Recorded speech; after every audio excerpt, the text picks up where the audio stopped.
नमस्ते दोस्तों। दोस्तों मैं आज उदासीनता के टॉपिक पे कुछ बात करने का प्रयास कर रहा हूँ। क्या आप भी हमेशा उदास रहते हैं या आप बहुत जल्दी उदास हो जाते हैं? आपके साथ कुछ भी अगर गलत हो तो आप थोड़ा-सा भी आपके हिसाब से चीज़ें नहीं हो तो आप उदास हो जाते हैं? या इन जनरली भी आपका मन हमेशा उदास रहता है, आपको हर चीज़ में उदासी दिखती है? देखिए, उदासी का मतलब होता है कि शरीर में और मन में शक्ति की कमी होना, उत्साह की कमी होना और एक लेथार्जी होना कि अगर हम कुछ नया काम करने का प्लान कर रहे हैं, तो वो काम करने से पहले ही हमारे शरीर में और हमारे मन में एक उदासीनता आ जाना कि इसमें बहुत मेहनत लगेगी या मैं तो ये कर ही नहीं पाऊँगा। क्या आपके मन में भी इस प्रकार के विचार आते हैं? तो दोस्तों अगर ऐसे विचार आते हैं तो इसमें हमें 2 चीज़ों को समझने की बहुत ज़रूरत है। देखिए, उदासीनता 2 कारण से आती है, जो कि एक तो फ़िज़िकल उसका कारण होता है और एक मेंटल रीज़न होता है। फ़िज़िकल कारण मतलब कि अगर जैसे मान लीजिए कभी हमारी तबीयत ठीक नहीं है, तो भी हम थोड़ा-सा लो फ़ील करते हैं और उदास फ़ील करते हैं, या हमारी तबीयत ख़राब तो नहीं है लेकिन हम वीक फ़ील करते हैं। तो अगर रीज़न ये है, तो उसमें अगर हम जनरली ही लो फ़ील कर रहे हैं, तो फ्रेंड्स ये हमारे लिए बहुत अच्छा टाइम है सेल्फ़ एनालिसिस का। हम सेल्फ़ एनालाइज़ करें कि हम क्या गलत कर रहे हैं, हमारे जीवन में क्या सुधार की आवश्यकता है, जिससे हमारी ये जो जनरल लेथार्जी है या जो हमारी वीकनेस है ये इसमें इम्प्रूवमेंट हो। तो हमें इस पे ध्यान देने की बहुत आवश्यकता है। और आपने कभी भी नोटिस किया होगा कि जब हम खुश रहते हैं, जब चीज़ें हमारे हिसाब से चल रही होती हैं और सब चीज़ सही होती है, तो तब क्योंकि हम खुश होते हैं, तो हम कभी भी उसका एनालिसिस नहीं करते कि हम खुश क्यों हैं? हम खुश क्यों हैं?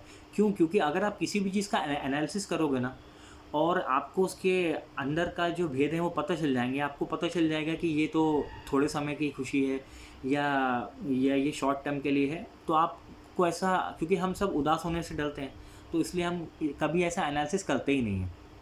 जैसे फॉर एग्ज़ाम्पल कि अगर हम एक मूवी देखने के लिए गए और वो मूवी में हमें अच्छा लग रहा है, तो क्या हम कभी सोचते हैं कि हमें अच्छा क्यों लग रहा है? हम इसलिए नहीं सोचते क्योंकि हम उस समय मूवी को एन्जॉय कर रहे होते हैं, तो हम अपना सारा फ़ोकस वहीं देना चाहते हैं। और सेकंड रीज़न कि अगर हम ऐसा सोचेंगे, तो हमें ये ज्ञात हो जाएगा कि ये तो 3 घंटे की मूवी है या 4 घंटे की मूवी है और इसके ख़त्म होने के बाद फिर हम अपनी नॉर्मल लाइफ़ में आ जाएँगे। तो इस बात से हमें उदासी का डर रहता है, तो इसलिए हम ऐसा कभी सोचते ही नहीं हैं।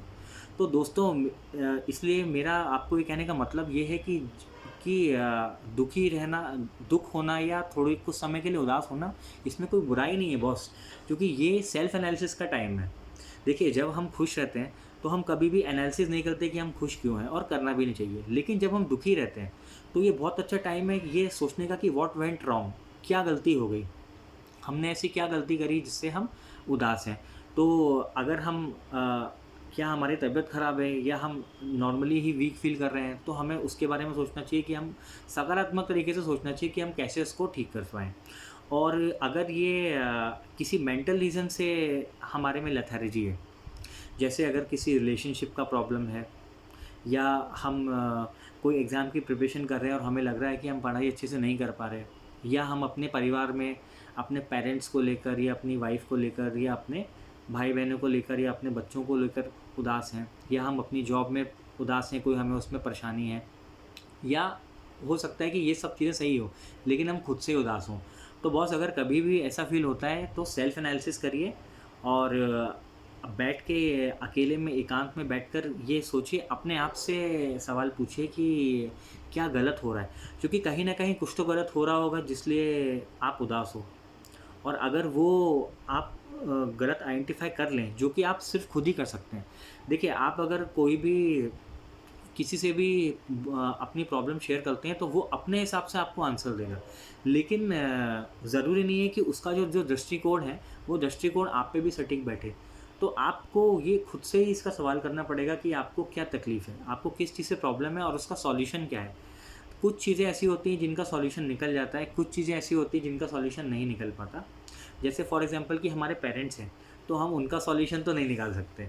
अगर हम उनके व्यवहार से दुखी हैं, तो हम उसका कुछ नहीं कर सकते।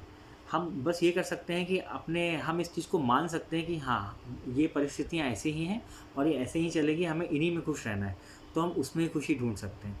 तो दोस्तों, यदि आपके मन में भी किसी चीज़ को लेकर कभी भी उदासी आती है, तो आप कुछ समय अपने आप के साथ में कुछ समय निकाल के अकेले बैठें और आप सोचें कि क्या गलत हो रहा है, आपकी तरफ से क्या गलत हो रहा है, और बिल्कुल ईमानदारी से अपने आप को ईमानदारी से रख कर आप देखो, अगर आपकी तरफ से कुछ गलती हो रही है जिसके कारण से आप उदास हैं, तो आप उसको ठीक कर सकते हैं।